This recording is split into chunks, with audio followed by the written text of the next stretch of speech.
After this message is another one of those recordings that I had, and I talk a little bit about what I do in the market and just generally talk about what's worked, what hasn't, and how I feel about my development over the years. So I think sometimes these things are these responses to messages end up being better than just talking about a certain topic. So that's what's next. Hey, thanks for the message.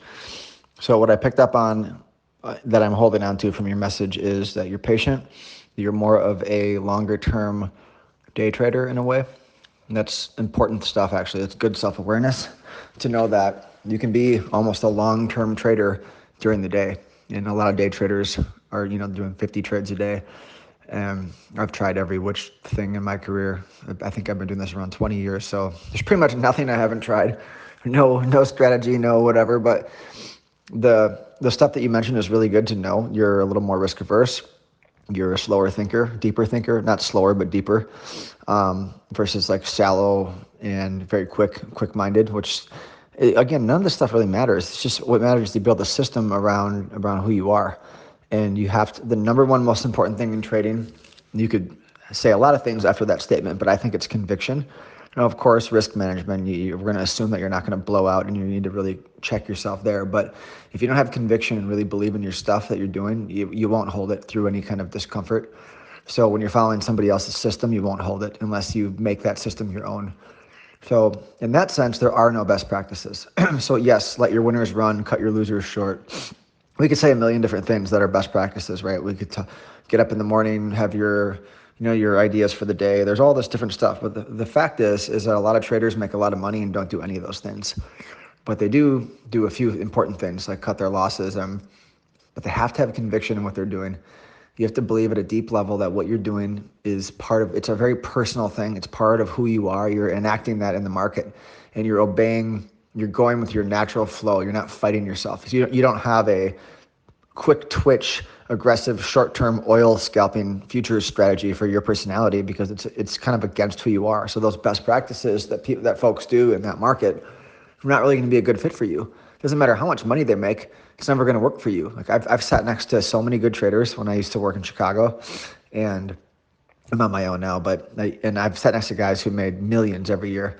And you could sit next to them and try to copy them all day and you end up losing money. You can't do it, but you can observe what they're doing and ask questions and pick up things, but you have to build your own way, build your own system. So absolutely you can learn from others, right? Everyone wants to do that. And it would be very easy. I think if there was just best practices and easy books to read and easy earning strategies to follow, we'd all be millionaires. This would be so easy. So this is an art form and it's a lifelong journey.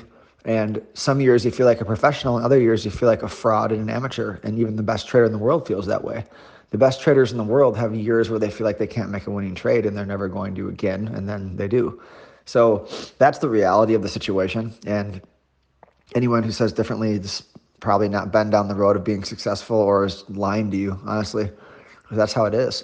So when the COVID stuff breaks out, the way I'm thinking about it is make as few decisions as possible. So when COVID stuff broke out, I was back to more short-term day trading, more longer or probably a little less long holding periods, and cutting all the individual stocks out and just going to the indexes or in the leveraged ETFs because everything's moving together. There's no stocks that have any specific stories during the virus stuff. I mean, now they do a little bit, but back then in March, it was like every S&P moves, everything moves. So you don't want to get caught having your stock not move, but then you're correct on the market. That's a terrible feeling. So when it's really busy like that, just go to the index and make sure you get paid on your idea that way. And then when it slows down again, I think a lot of the stock specific stuff makes more sense.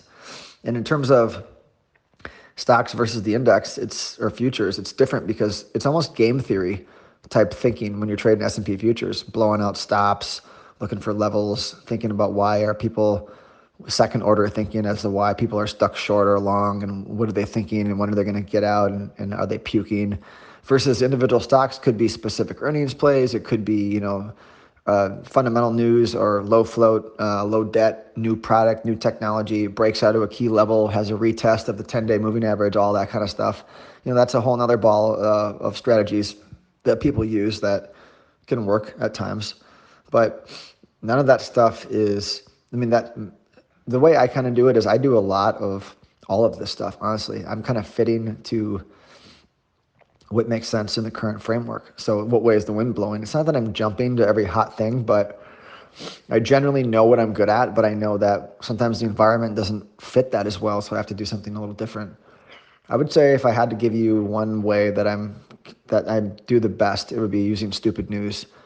So an example would be there's a trend up or down. Let's say the trend is up, and it could be a stock or an index, doesn't really matter. And when there's stupid news that just isn't really applicable to the fundamental or the trend, I like to use that to get in and resume the original trend. So recently we just had that with the Chinese internet stocks, like all of them, Alibaba, PDD, JD, um, Baidu, all of them. Baidu had good earnings, and they were all kind of moving up on their own. They've been dead for years, but they've been moving up on their own the last few months. And then we had the Hong Kong delisting fiasco, if you remember that. Delist from the U.S. because of the regulations from the Congress or Senate or whatever, and go to Hong Kong. And they cracked them like pretty hard for 2 or 3 days in a row. And I thought that was really stupid news. It just doesn't matter for the fundamentals of the company. So that was my entry into that stuff. And then my goal is to have it go back out and take out new highs. And I'm still in some of those trades. But that was a trade I did with the trend, stupid news, and that stuff works really well for me. So I do that a lot during the day as well when there's a headline that blows a bunch of stops out, but it just doesn't matter. And I'm looking to go the other way. So it's kind of an art form as to how to enter, when to enter, but that's the general structure of some of the trades I do.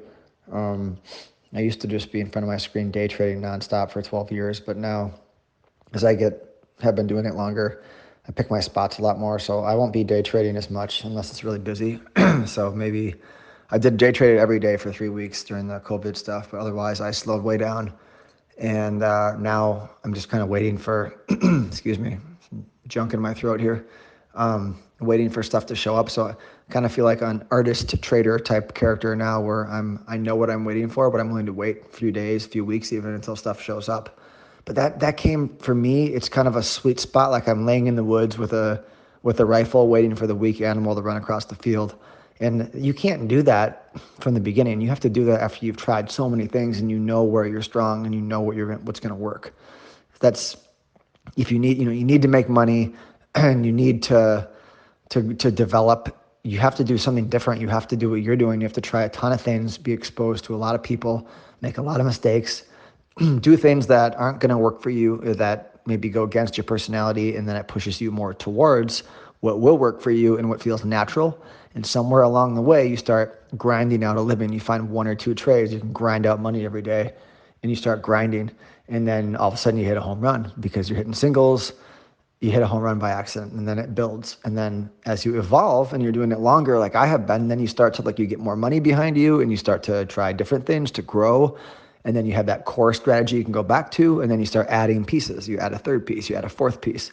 So I don't know if this is that helpful. It's not super specific, but that's kind of generally where I'm at. And I do other trades besides the stupid news stuff, but I find those to work very well. So I'm always looking for that. Yeah, I'll just leave it there for now, but feel free to come back with any questions or trying to think of what else you explained yourself pretty well. Another way you can think about it is what ways do not work for me. It's like do more of what works and less of what doesn't. So, you can know who you are when you know who you aren't. So that's a good way to get to a strategy sometimes for yourself. But finding something that works is a whole game in and of itself, and then sticking to it, not over trading it, being clean and getting in and out the right way. That's a whole nother thing once you find something that works, and then waiting for it is the 3rd thing. So, you got to put them all together, and you do that. You work through it and you do that. But, all right, I'm rambling too, so I'll let you go.